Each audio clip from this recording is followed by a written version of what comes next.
Subscribe करें संस्कृत प्रवाह channel को और पाइए संस्कृत से रिलेटेड लेटेस्ट वीडियो।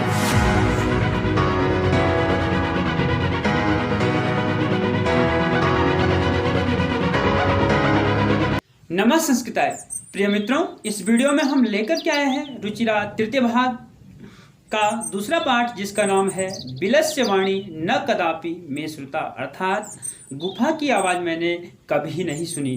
कहानी बहुत ही रोचक और सुंदर है। चलिए कहानी को पढ़ते हैं पाठ में। द्वितीयः पाठः बिलस्य वाणी न कदापि में श्रुता, अर्थात गुफा की आवाज़ मैंने कभी नहीं सुनी। तो चलते हैं, प्रारंभ करते हैं कहानी को। कहानी को प्रारंभ करने से पहले उसके बारे में थोड़ा जान लेते हैं। प्रस्तुत पाठ संस्कृत के प्रसिद्ध कथा ग्रंथ पंचतंत्र के तृतीय तंत्र काकोलकीयम से संकलित है।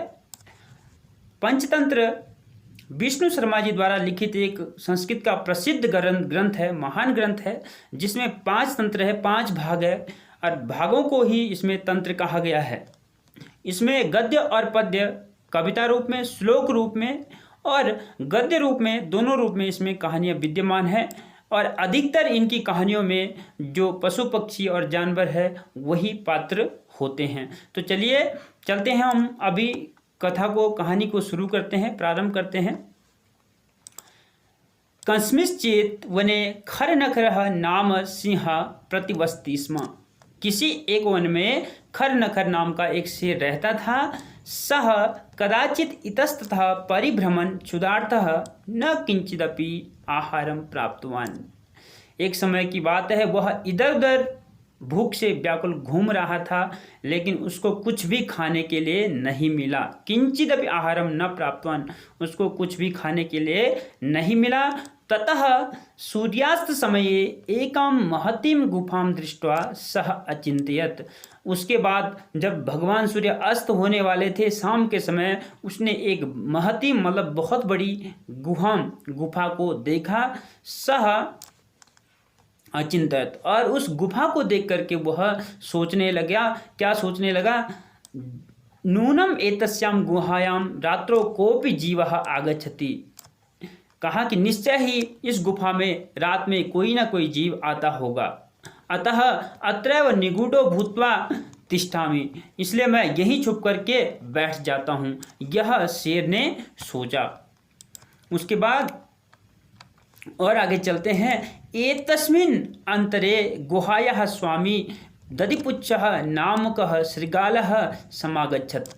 इसके बाद गुहा का स्वामी, गुफा का जो स्वामी था, मालिक, दधिपुच्छ नाम का एक श्रृगाल था, लोमड़ी जिसको कहते हैं, वो सियार भी कह सकते हैं। वह जो है वहाँ आया।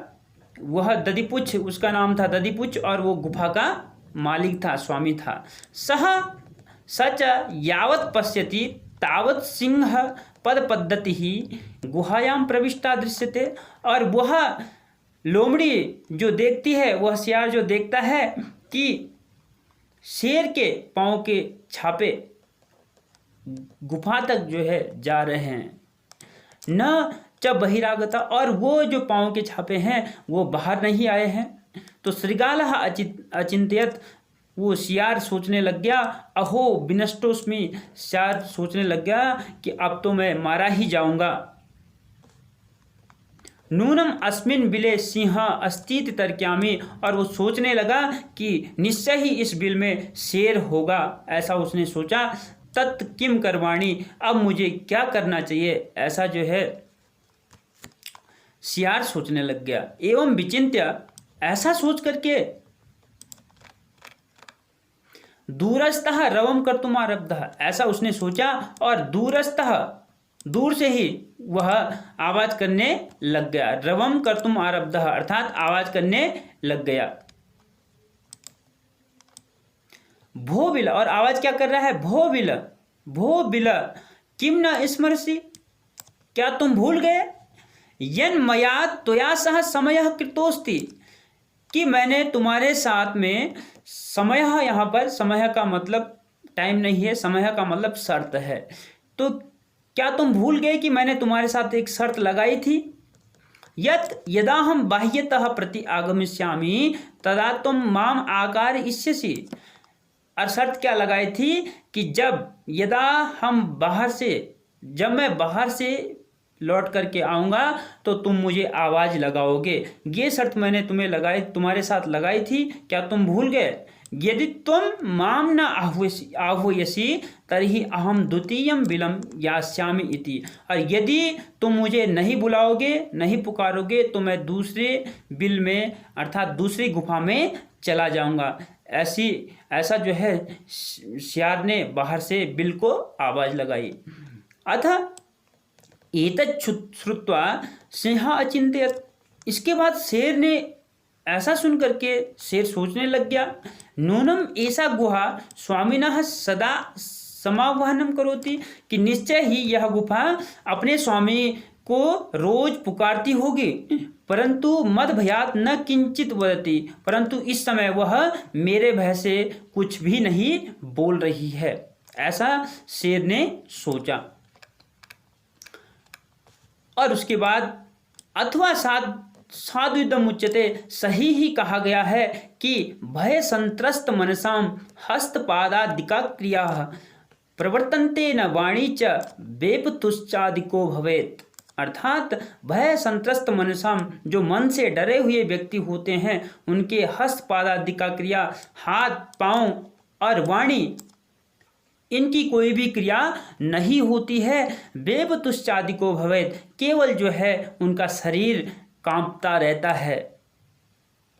तो जो मन से डरे हुए व्यक्ति अथवा कोई भी हो, वो उनके जो है शरीर में हाथ पांव और वाणी कुछ भी काम नहीं करती है, केवल वो कांपते ही रहते हैं। ऐसा बिल्कुल सही कहा गया है, ये शेर जो है सोच रहा है। उसके बाद वो क्या कहता है, तद अहम अस्य आह्वाहनम करोमि, इसलिए मैं अभी इस सियार का जो बाहर से आवाज़ लगा रहा है इसको मैं पुकारता हूँ, क्योंकि गुफा तो डर के मारे इसको पुकार नहीं रही, तो मैं ही इसको पुकार देता हूँ। एवं सह बिले प्रविश्य में भोज्यम भविष्यति, इस तरीके से जब मैं पुकारूंगा तो वो बिल में गुफा में प्रवेश करेगा और मेरा भोजन बनेगा। इत्थम विचार्य सिंह सहसा श्रृगालस्य आह्वानम अकरोत्। ऐसा सोच करके शेर ने सियार को पुकारना शुरू कर दिया। सिंहस्य उच्च गर्जन प्रतिध्वनिना सा गुहा उच्च ही श्रृगालम आह्वयत।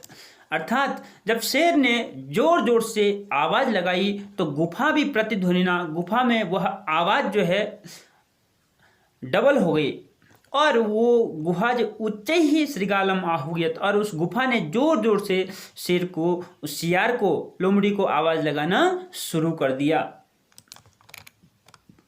जिससे क्या हुआ, अनेन अन्येपि पशवः भयभीताः अभूवन्। और इस आवाज़ से जब गुफा से एक गर्जना आई, एक बड़ी आवाज़ आई, तो उससे क्या हुआ, अन्य पक्षी भी, अन्य पशु भी डर गए। भयभीता अभूवन्, डर गए। श्रृगालोपि ततः दूरम पलायमानः इमं अपठत्। सियार भी वहाँ से बहुत दूर भाग गया, और भागते हुए वह क्या पढ़ रहा है, ये श्लोक पढ़ रहा है जो यहाँ पर है। इस श्लोक का हम आपको अर्थ बता देते हैं। तो क्या पढ़ रहा था, अनागतम यह कुरुते सशोभते सशोच्यते यो न करोत्यनागतम वनेत्र संस्तस्य समागता जरा बिलस्य वाणी न कदापि मे श्रुता। अर्थात अनागतम यह कुरुते सशोभते, अनागतम अर्थात आने वाला जो दुख होता है, आने वाली जो परेशानी होती है, उस परेशानी के बारे में जो सोचता है, सशोभते, जो सोचता है, जो उसका हल ढूंढता है, वह क्या होता है, वह सुखी रहता है, वह उस दुख से बच जाता है। यो न करोति अनागतम, यो अनागतम न करो, और जो उस दुख के बारे में सोचता नहीं है, आने वाले दुख के बारे में नहीं सोचता, वह हमेशा ही दुख भोगता है, उस दुख को भोगना उसे पड़ता है।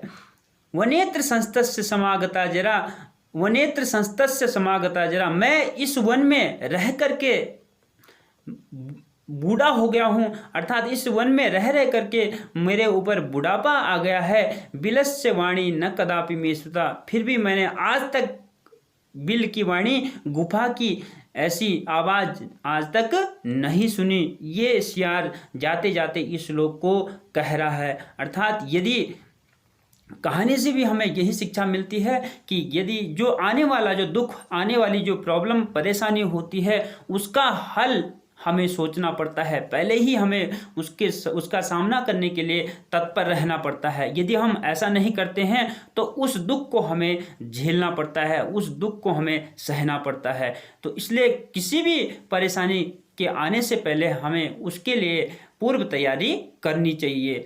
तो आपका पाठ यहीं पे ये पाठ समाप्त होता है। मिलते हैं हम दूसरी वीडियो में, तब तक के लिए नमस्कार, धन्यवाद।